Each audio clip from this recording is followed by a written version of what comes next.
All right. Thank you very much, everybody, for tuning in. We appreciate you. We have a lot to get going to. Normally, I talk and George gets mad, so I apologize. I'm not going to do that today. George, give us some love to our sponsor, and then tell us a little bit about our guests, and then let's get them on. Absolutely. And just so you guys know, I am out of town, so I'm doing this from an undisclosed location. You're like an adult. Exactly. Wow. So, but anyway, the Counterparts show is brought to you by Wellness Resources, a 35-year-old nutritional supplement company that has been on the forefront of clinical nutrition for 35 years. Find out why they are one of the best supplement companies in the world. Make sure you go to myvitaminresource.com. And if you enter the promo code Counterparts, you will get free shipping on all orders. All right. So let's talk a little bit about our guest. Today, we're going to, like John mentioned, we're going to be speaking with Mr. Rick Dugdale. Now, Mr. Dugdale is a Canadian film producer and director. He's the president and CEO of Enderby Entertainment and an independent film finance and production company. He is also the co-founder of Viewly, a premier platform for collecting, watching, and trading exclusive limited edition feature-length films and collector NFT film content. In 2021, Rick directed the film Zero Contact featuring Anthony Hopkins, which was the first feature film to be released via the Viewly platform. And John, I watched that film not long ago. So interesting, and I'm very excited to talk about how it was made. So without further ado, let's bring up Mr. Rick Dugdale. Yeah, and yes. We have also Cam Canada is actually on as well. Absolutely. All right. Let's bring him on. Yes, hey there he is. There we go. All right. How are you? Great. How are you guys doing? Thanks so much for having us. Yeah, no, this is our pleasure. I'm sorry we don't have a whole introduction for you, Cam, so I apologize. No problem. Maybe our next show we'll just open with that. So just all right. Something in there. But we want to thank you both for being on. We as George said, we did see Zero Contact, and man, one of the things that was really the most creepy was that it's the visual that we've been seeing for the last 2 years. Right. That's for real. Visually, that is what we see. Yes. Yeah. So there were things in there that look exactly like how my screen looks right this second, except It was creepy and the music and everything. And I was like, wow. And so it was very, very well done. I was very impressed with how, I have no idea how you had to direct such a film, but I guess we're going to start first. Rick, I just want to tell us a little bit how that process started. And I mean, obviously we know that the pandemic created the sort of the need for creativity. And that was one way that I thought was brilliant. What was the process for that, getting started with something like that? Well, first off, I think the thing is that when we made the movie, we didn't think it was going to go on for 2.5 years. And so you kind of, now that it's like 2 years, now we're extremely exhausted of seeing stuff on I didn't Zoom. think about that. Right. So that, the process, we made it, it was, by the time we made it, went through post, it was still, 9-10 months by the time the film was completed. But, I think it was week one, I think, of the pandemic. And, Cam and I are partners, and he's a talented screenwriter. He's obviously the screenwriter, not just of this film, but many others. And we had a think tank, and we had international partners that we worked with, because what people didn't realize is that in Japan, you were shut down. In Germany, you were shut down. And in Sweden, you were shut down. So we kind of had our colleagues who are all, very successful filmmakers joined a think tank. And we said, well, okay, how do we make a film if we're going to, be in a world like this? And so we hung up the call. I think you and I spoke that night, Cam. And That's right. We started to workshop this idea. Cam ran with it. And 10 days later, we're like, wait a second, this script is not only good, but it's very shootable. And started to put the pieces together very quickly. So moral of the story, it still starts with a good story and a good script. So we had that to work with. That's amazing. And Cam, what was you obviously had to do something that it had to be zero contact with everyone. Right. Was that how was that process for you? Well, when Rick first mentioned it and we first had the think tank, my initial thought immediately, I went to slasher movie, and then Rick told me, no, it can't be that. And so we just kind of toyed around with the idea of, well, what if there is somebody who can go from place to place? And then we were like, well, how does that work? And that kind of led us into what if it's this technology that allows somebody to teleport? And then, of course, it's revealed that it's not just teleportation, it's temporal teleportation that they can do. And so we just kind of backed into it. A lot of it came from avoiding the slasher thing that Rick was so smart to say. We figured everybody would probably be trying to make that movie. Right. That's exactly. That's probably the other thing too that was funny is that you had to have this person travel around the world. So you kind of had, as you can see, it's a different person wearing wardrobe, which is a black hoodie that we could assume we could get in every country and be accessible. Right. Which is also, not the best photo doubles in every country, but it certainly made it work. Well, what was interesting was that there was a lot of movement in the film, because you have people literally in their homes, shooting. I mean, as a director, but yet with whoever edited, I didn't actually check the editing, so I apologize. But the editor, there was a lot of movement within the actual film itself. So it didn't feel like, it felt like a film that was moving. And I didn't feel like the characters were even trapped at this point. I felt like they were moving around. One of the things is that, even though it was, a few months into the pandemic, you kind of realized right away that whatever we do, it can't feel like you're sitting on a Zoom movie. Mm-hmm. That there would be other people out there making Zoom movies, that we all, even at 3 months in, we're living on Zoom, and it's going to drive people crazy if it feels like they're watching a Zoom movie. So you kind of had to find production value in every little place possible. And that was, camera movement. It was, sound design. You have, we obviously used a lot of stock footage just to get us outside of these spaces for establishing, having the drone shots, that takes you out of, oh, wait, I thought it was a Zoom movie, I think one of the coolest things that we experienced is that when we saw the film for the first time in a big screen at the, at the Gromans Theater, actually, and Cam and I were there going, wait a second, this actually, not only does it not feel like a Zoom movie, but it holds up in a big movie theater, which, nobody was going to movie theaters at the time. So, yeah. Cam, I'm sorry, George. I told you I was going to do this. That's okay. I had one. I'm used to it. One question on when you were writing, you had to be conscious of the fact that every actor had to sort of be their own cinematographer, or at least their own lighting. How did your thought process as you're writing, did you take that into account as you're creating characters, or was that something that you figured Rick will have to figure out? At first, it was Rick's going to have to figure it out, because I wanted to get through it as quickly as I could, because we really were we created some pressure on ourselves, kind of for the exercise of it, but also just to be moving and be doing it kept our mind off of the pandemic and all the crazy stuff that was going on. So we poured everything into it, and then once I wrote it, it was sitting down with Rick and with the DP, Ed Lucas, and figuring out, okay, this is going to be a security camera. This will be this kind of camera. And then Ed and Rick and I, but mostly Ed and Rick, kind of designed it from the script to what can we accomplish in each house? How many cameras does this actor have?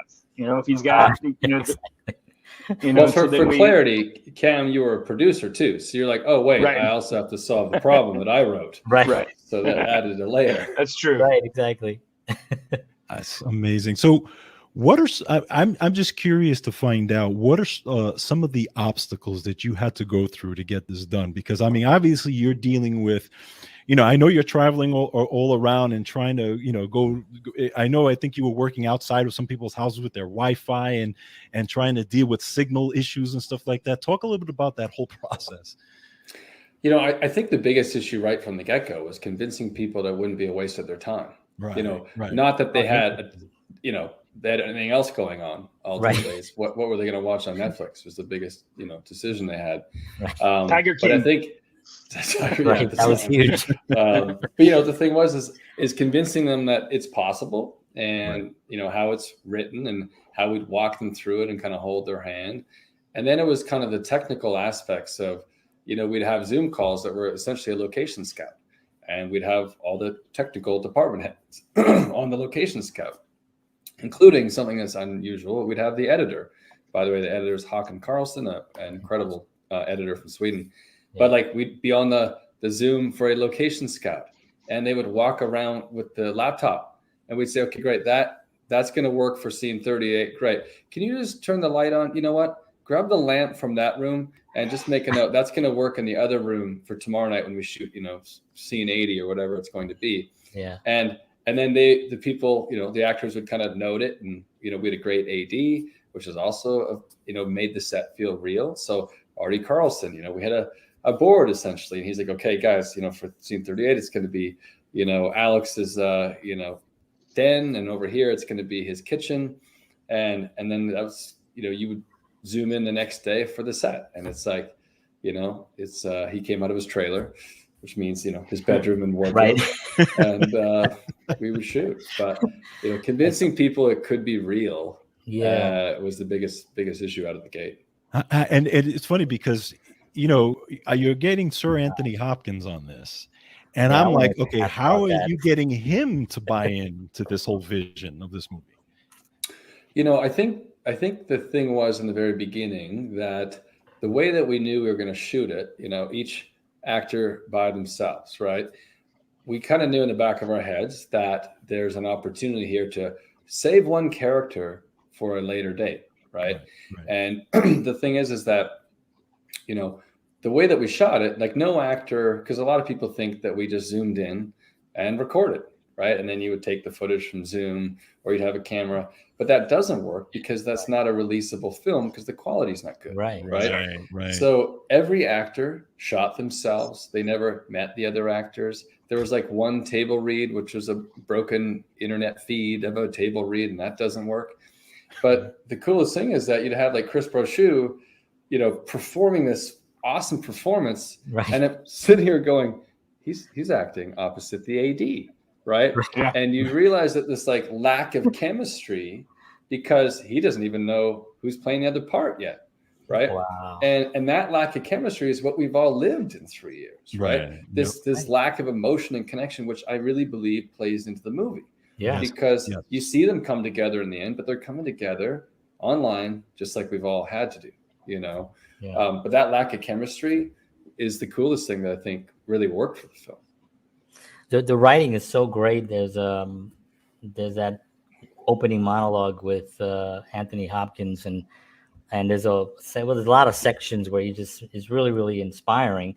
And he's kind of like almost like it's a narrative about what's happening in the world, just in general, like about being trapped in technology and being a pawn to the planet. And Cam, when you were writing, did you know Sir Anthony Hopkins was going to be saying your words? I did not initially, but then once we got him on board, we got together and worked on rewrites to try to suit it a little to him. There's a couple of the monologues that are the same as they were before, but then we couldn't resist, trying to find ways to have him say things that that sound cool coming out of his take advantage of who he is. Yeah. And then of course he was really fun with a lot of it too, because he would say we'd be on the Zoom, we were in his driveway basically, right, Rick? Yeah. And he would say, I don't think I'm gonna say that one, Cam. I don't like that one. Okay. Right. Okay. What are you gonna say? That's awesome.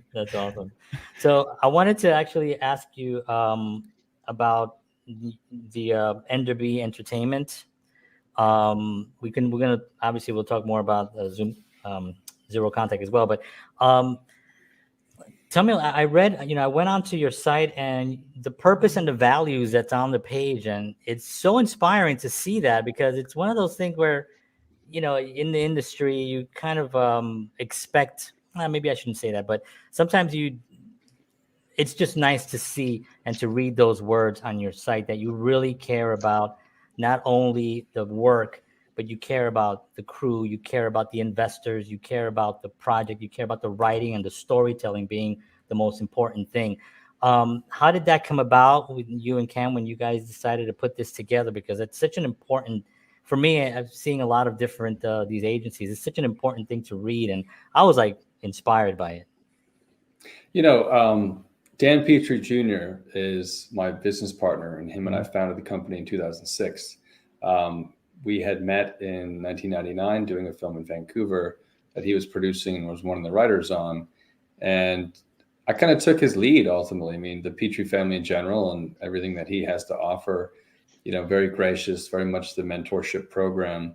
And that was, you know, who I looked up to, and our partnership kind of bled into the philosophy of what Enderby would be. And I think it is in our DNA that, you know, we live by the life's too short motto, and you pick your partners, and you know, every time you make a film, you're really getting married, and that marriage is going to bring kids, and the kids are going to go to college, which means someone's always going to have to look after that film, you know. And I think sometimes people forget that, is that a film, this little independent film that goes to Sundance, what happens to it in 10 or 15 years, right? It needs to be relicensed. You got to file taxes. You got to check the collections, all these things that people don't think about.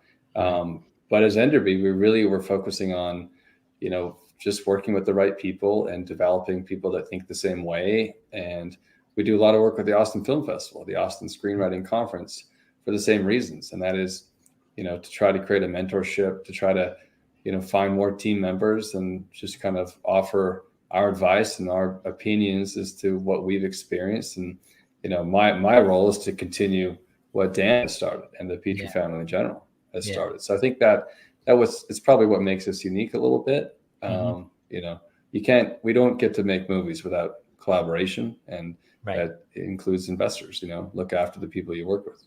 Yeah, it's important. Cam, do you how was your involvement? I met Rick and Dan several years ago when I was working for another company, and Dan was kind enough to ask me to do a rewrite on this project we were doing with my old company. And the movie never happened, but I just stayed friends with Rick and Dan through the years. And then when there was finally room, I jumped ship and came over. And it was because of the very values that you see written about on the website. It was, you know, life's too short. The old job wasn't always very fun. I got a couple of movies made. I wasn't always happy with them. It was a kind of place where there's a lot of these where they're making a product more than they're making a film. You know, not to sound too artsy, but you know, you got to get this guy and have an action scene every 10 pages and A plus B equals C kind of thing. Right. They're not necessarily focusing on the experience of the story. They're focusing on what's going to draw.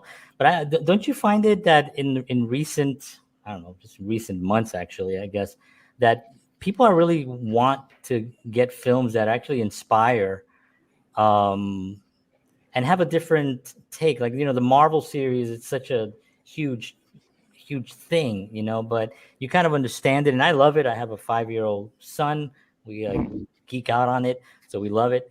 But, you know, when you have an organization that can really storytell with a purpose, I find it that Hollywood, maybe not Hollywood, but there are organizations that are doing that more. Is that something that I'm just lost here in Nashville seeing?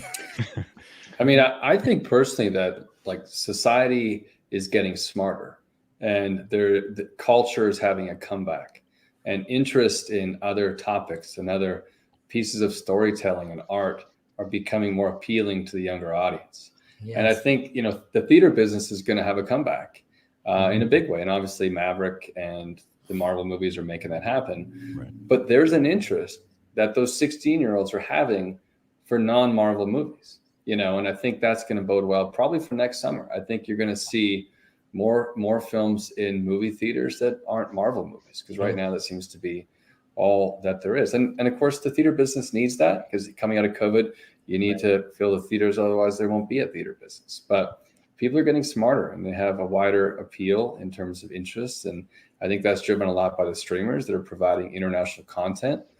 Squid Game is a massive hit. That's a South Korean show. Yeah. Right. And, I think the 16, 17-year-olds, where are we in 5-10 years when you still need to get them to come to the theaters? They're not probably fully interested in the Marvel Universe at that point, or at the very least, they're going to have a wider interest, I think, ultimately. Yeah. And culture is having a comeback. I love that. That should be a T-shirt. Great. There you go. But it's and I think you're right, because even I have a 15-year-old, and she loves movies and stuff like that. And earlier on, when she was a little bit younger, she would like the Marvel stuff, but I noticed that she shied away, and she's watching more now, a lot of more meaningful storytelling, whether it's movies or TV shows. I've noticed just by what she's watching, and I'm like, But then I ask her, you want to watch a Marvel movie? She's like, yeah, whatever. So it seems like she's even having that shift, which is very, very interesting. And it's funny as a dad to watch that shift, in her. Yeah, it's human nature. I think you're seeing like it's not just film and entertainment, but like youth are leading. They don't want to be led. Right. And it's like the entertainment that we provide for them, like they're just getting smarter. They're on to the, social media marketing trickery, just like maybe 20 years ago. Wait a second, that bus stop shelter ad and that billboard, I don't need to look at that and see the ad, and people still spent millions of dollars doing those, but the eyeballs aren't, like they used to be, because that was all you look at. You wouldn't look at a thing called the internet that we now deal with. Right. So I think you're seeing the youth are onto that. And so they're now focused on, what do I want to see, not what do I want to be told to see. Exactly. You're seeing that big shift, I think, right now. Yeah. And Cam, as a writer, how do you look at this shift, so to speak, as a writer? Like, because this film was really sort of like a different kind of, almost like a genre that didn't really exist, that kind of like you almost like invented in a sense. Moving forward, how does that work? I feel like people are going to be starved for. Look, the Marvel movies are great. I complain about them, and then I like almost every one of them when I finally do watch it. Yes, you should say that. They're great entertainment. They know what they're doing. Those guys, they know what they're doing. But I've got a 19-year-old son, and now he's like, geez, Thor movie, another Thor movie? Okay. Yeah, exactly. Yes. And he would rather go see stuff like the Blumhouse stuff. Right. Because it's just been, when smart, you think about it, edgy, when you think about it, like when I was a kid, there weren't a bunch of comic book movies. There was Superman. That's it. Right. And so, I wanted that to be, but we've got a generation of younger kids who all they've ever known is comic book movies. Yeah. That's all they've ever known. And so it's probably like Westerns were in like the 60s, where they just kind of got phased out. It's like we're tired of cowboys. We're tired of it. Yeah. That's interesting. And my son even recently, the new Hawkeye, I told him, new episodes, and he was like, oh, okay. And he wasn't as excited. He has the action figures and everything, and he doesn't play with them as much. So there is this idea of something that it's so much of it that it almost gets watered down to see somebody fight 1,000 people and save the day. And it's sort of like, yeah, we saw that last time. Right. How do you can't have the soup? Right. You can't have the Super Bowl every weekend. Right. And it's not an event. Exactly. It's not an event if there's one every week and there's 10 of them streaming at the same time on Disney Plus. It's just not the same. We should say, and a shout out to our dear friend Aleks. Aleks, yes. We'll be happy to get your 5-year-old son the Tracksuit Mafia signed action figure. So, Aleks, I'm sure you're listening, or we'll watch this on repeat. I'm sure we can make that happen for your 5-year-old son. Aleks was cool. He actually reshared one of the things that I shared on social media, so we appreciate it. So he really wanted to be here. He really wanted to be here. That's cool. He's great. And Gen Zeros, I think I was checking that out. I was like, this is awesome. And that actually leads me into NFTs, because this is really an amazing thing. It's something that I've heard about. I've heard of Gary Vaynerchuk talk about it. I've heard of all these other guys. I'm in the space, And to see this film and to see that it's an NFT product now, tell me a little bit about how that started.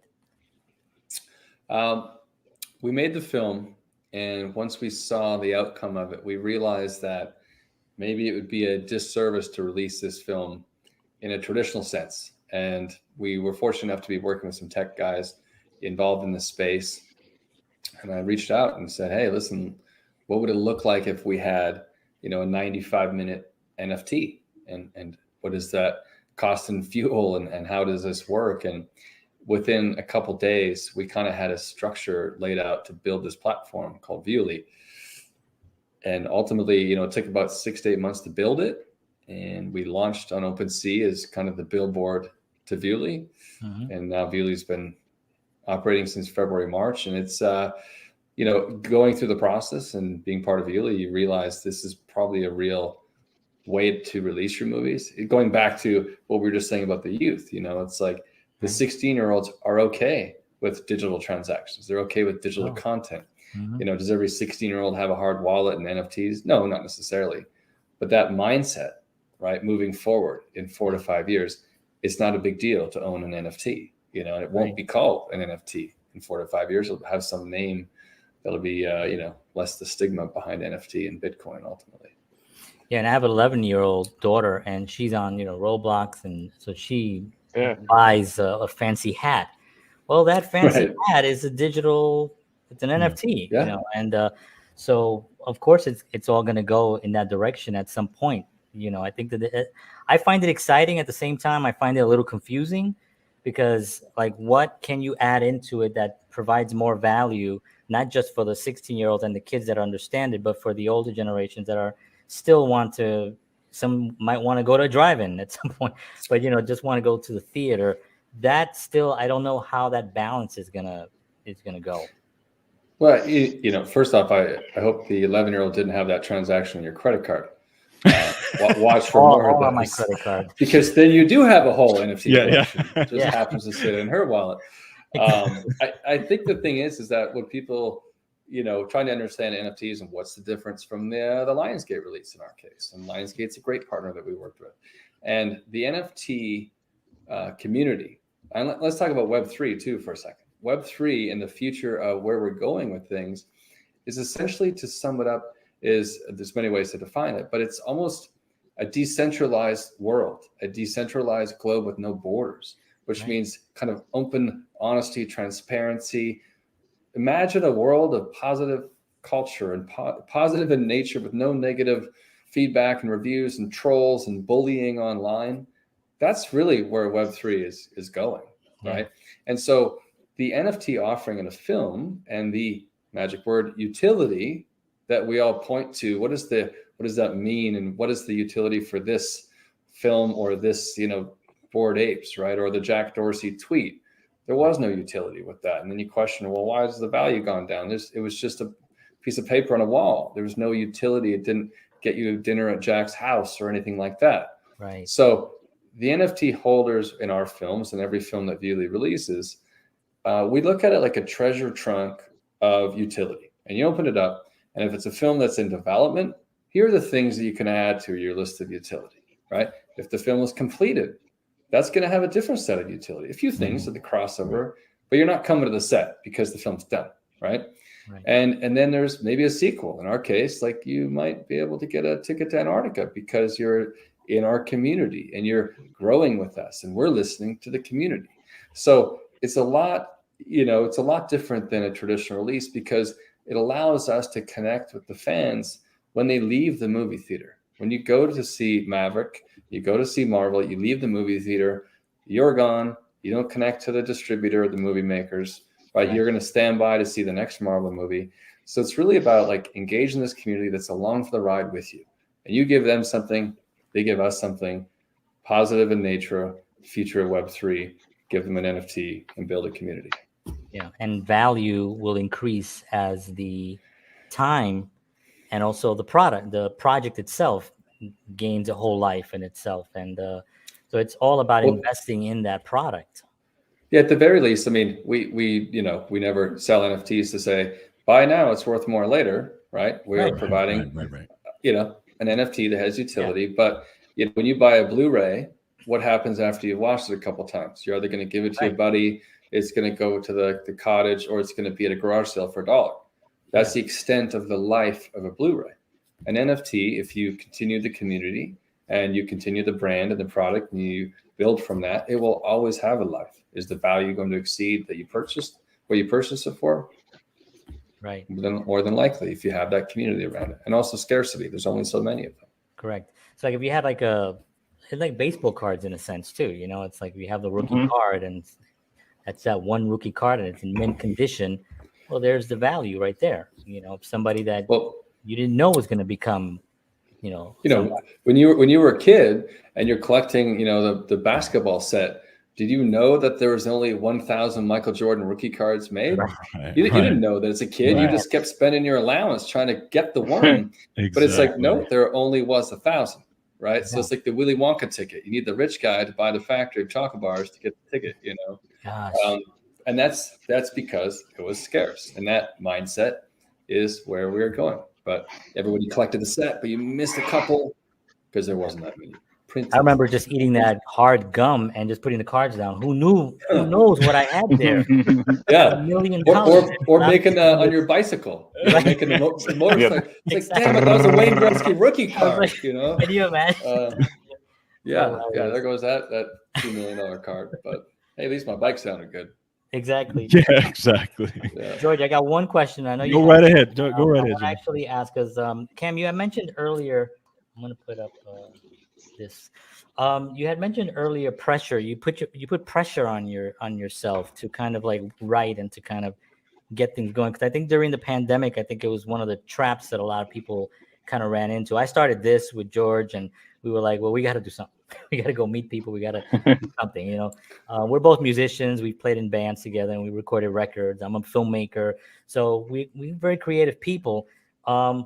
What kind of pressure did you put on yourself to say, okay, I want to get this done by this? How was that a difficult thing during this pandemic with all the uncertainties that were going on?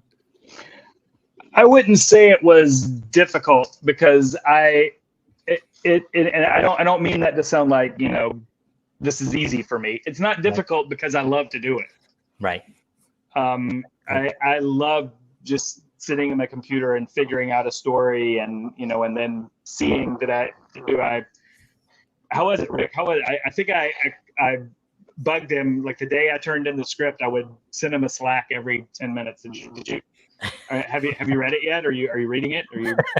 Yeah. Because it's just fun. Pressure might not be the right word. It's an interest. It's a drive. It's a passion. Yeah. I mean, this guy was a drive. A drive is you'll ever meet. Yeah. To be clear. What was that? He's the fastest writer you'll ever meet, who delivers like A-grade stuff. So it's like when he delivers stuff that you kind of need to drop everything and read it because it's probably really damn good. And they will say, "How the hell do you deliver this in 10 days?" Wow. And which is a good, writing in Antarctica. Cam basically wrote, chapter 3 in Antarctica under those frozen cold conditions. But there he is writing, working on part 3, Wow, that's amazing. Okay, George, I'm going to give you a chance. Thanks, John. I appreciate it. No, just actually 2 things. One, Cam, I was just wondering because you in one of the things that hit me with this film was the father and son relationship. Mm-hmm. That one really hit me because it kind of reminded me of similar stuff that I went through with my dad when my dad has passed, but he kind of him and I had a rocky relationship and didn't do a lot, and so that thing kind of hit me. So I was just wanted to know a little bit about the thinking behind that also. But just another question before I lose it, and again, this is the musician in me that I just noticed it. 3 out of the 5 people on that film had guitars behind them. Yeah. Okay, what was it done by design, and how? Yeah. What was the whole point of it? Aleks had a really nice ESP. Exactly. We almost smashed. Yeah, I was like, that was a nice bass. Yeah, that was supposed to be like a literal axe, wasn't it, Rick? Yeah. What do we have to work? What about with? this? Right. Your bass guitar. Yes. It was perfect. Yeah, by the way, yeah. Aleks was in a band, right? Years ago. Yeah. And they really? re-recorded new songs. Yeah. He'll make, he hates when I say it, but it sounds like Sepultura. If somebody could pull up, I'm sure it's on Spotify or on his Instagram. He's in a band, like a hardcore rock band. It's pretty cool, actually. Yeah, I've checked that out, and I've also he was also a boxer and comes from a boxing family, and yeah, Sure does. Yep. yeah, he's a very creative guy. We're gonna check all that out, and we'll tag him on stuff.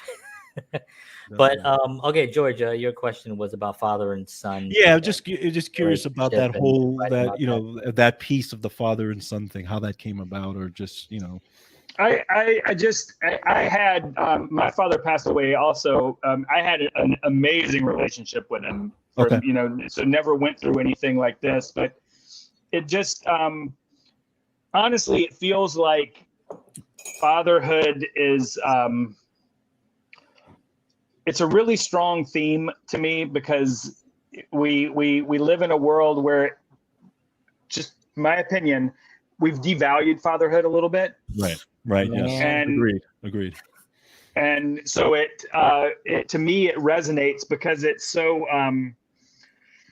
because of that devaluation that we've, that I perceive. You guys do too. Not everybody agrees with us, but it's just you go back to like Field of Dreams and movies like that that last scene explore that. Oh yeah. And so that was kind of the inspiration, was I didn't have a dad like that. Okay. But just, kind of thought from, came up with the Finley character first. Okay. When we were talking, that was one of the first ones we came up with. And then when we had to start with the, when we were coming up and talking about the other characters, I had the idea for the son being the proxy, and then it was like, what kind of dad would this guy have been? I don't think he would have been, there all the time. Right. And so then it was just natural to explore that theme once I had thought of those two characters. It just felt like the natural way to go. Yeah, because it really hits you, especially when you look at, okay, this guy is a driven guy. The father's successful and driven, and he's making all these things happen, but at the expense of the family dynamic, maybe, or the relationship with the son. And then later on, where he actually says, I wasn't there. Maybe he kind of admits, I know I wasn't there like I should have been for you. And it's a very pivotal moment in that movie. I think you're spot on too about the fatherhood. I never met my dad, but my grandparents raised me, and my grandpa was my dad, and he was amazing, and it was awesome. And I remember my stepdad, who's passed, and I won't say anything negative, but there was a lot of issues there. And I remember always thinking to myself, when I have kids, I am going to be so different. Exactly. And I think that's lost. Yes. Like, we're not, and I don't want to get into a whole thing, but I mean, George and I talk about it all the time, because we're from the South Bronx. We grew up with like nothing, we had to fight our way out. And I just thought to myself, why would we grow up and be mean to our children or ignore them? I'm going to treasure them, Exactly. And so anyway, that in the film, when he starts crying, and and I think, he realized that he really put a lot of effort. Of course, he made him a time traveler. So I mean, my grandpa provided something. My grandpa, he bought me a guitar, but he didn't. I couldn't time travel. But Bruce, you just killed it in that scene, man. You just crushed it. Yes, I agree. You know what, Ken? That was the scene where like we're all zoomed in, and you had Tink, the production designer, the editor, the whole production crew is on Zoom, and Chris, who is a dear friend and an amazing actor, just like crushes it, pours his heart out on Zoom, and you just look around like the Brady Bunch. I'm looking at each screen, and everyone's just like, that's when we knew, this is going to work, right? It was because, and everybody bought in at that point. Because it was really fun shooting all of it, and like when we were doing Alex's scene, or even Martin Steinmark. It was a lot of fun, and there was, we were all on a Zoom and we were laughing and joking, and then for most of Brochu's, we're doing that, and then we get to that part, and it's just like you could hear a pin. Everybody was just, nobody was laughing anymore. Nobody was. There's my daughter. Yeah, and I could actually envision that, just what would be going on in the back, be in the behind the scenes, because of how emotional some of those scenes were, how scary some of them were. I jumped a couple of times. But at the same time, like, I know in the back, there has to be either nobody there or there's some, everyone, or the wife, the whole, or the wife, room. or the cat, or the exactly. So it's really amazing. I know we only have like 4 minutes because I know Rick has an appointment. What are you guys working on now? And where can we see it? I know obviously I'm going to put up the website, but what are you working on now? Well, first off, Viewly right now is we're onboarding more titles, and that's going to be a really cool experience, kind of going through the process, releasing a bunch of new movies on Viewly, and making that a consistent thing where you can build a community and ultimately be part of your finance plan when you're making movies. And that's a lot of the questions is, how can you use that to help finance your film? So that's really exciting stuff that we're doing at Viewly. Yeah. Enderby, we are gearing up for maybe 3 to 4 films before the end of the year. It's pretty busy over here. We are, post-COVID, still dealing with, COVID costs and stuff that are associated with production. But we are seeing a big, rush to get content. A lot of these distributors, obviously didn't have content, so through COVID, so it puts us in a better position. But we have a few films coming up that we'll be announcing, one in Cuba and possibly one in Europe. And then also what we're really excited about is Zero Contact 2 and 3. And that's going to be done conventionally, not over Zoom, I hope. Right. But that's, we did start with the Antarctica portion. We pick it back up in the fall, globetrotting, taking the audience to places that they haven't been before, possibly. Yeah. So that'll be a fun ride to continue this world of Zero Contact. Yeah, I love it. It's the reset, right? And then I saw it was a pole, I think it was. Pole to pole, part 2. The reset's part 3. Yeah. Right. Oh, okay. Awesome. Yeah. Well, I'm definitely looking forward to that. So, Rick Dugdale and Cam Cannon, thank you so much for being on the show. We really, really appreciate you guys taking the time to chat with us. Absolutely. You guys are awesome. We're going to be following. We're going to be promoting all this stuff. We're going to be clipping this up and sharing it everywhere. And we just thank you so much for spending time with us. Thanks for having us, guys. It's a pleasure. Anytime, we'll do it again. So we really appreciate it too. Thank you so much, guys. Have a great one. Take care, guys. Take care. All right. Bye. Oh, those guys are awesome. How about that, right? Love it. It was great to get an insight on how that all was done, because when you really watch that film, it was just incredible. Yeah, especially on the being a CEO of a major company like that, where you're doing independent films, but you're also doing big films. You got big actors.